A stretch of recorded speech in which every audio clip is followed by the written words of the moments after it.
Now that we have our fairings ready, what we're going to do is place our fairings onto our pressure chamber that has the fins on it.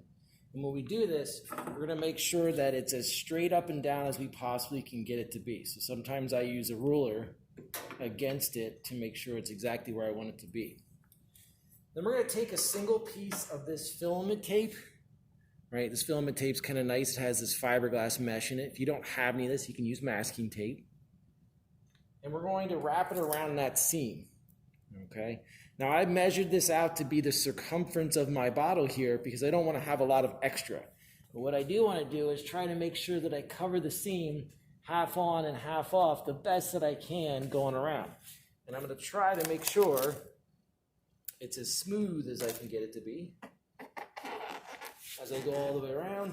If everything works out well, my two pieces of tape meet up in the end. And that's all we need in order to hold a single fairing on, okay?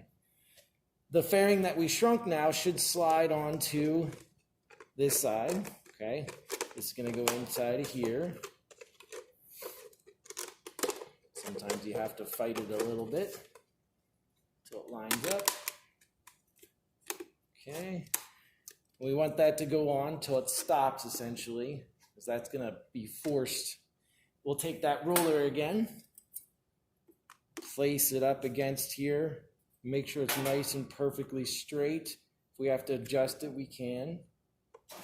I even like to walk away from it, looking from far away across the room, making sure that this thing is perfectly straight up and down. And I also want to make sure I look from different angles to see that it's perfect. Grab another piece of my filament tape, line it up the best that I can, and we'll wrap that around so that we get a nice seam. Now, if you do it well, you only really need this one piece of tape in order to hold the entire rocket together. That is good enough, nice and strong, okay? When we go to attach that, that should just slide right on. We're not going to tape this on inside the classroom. This will get taped on when we're out, ready to launch. The reason for that is because we have to add our egg in here. We have to put our receiver, our battery. So we don't want to tape that down just yet. We'll tape that down once we get out there onto the launch field. All right? So that's our assembly process.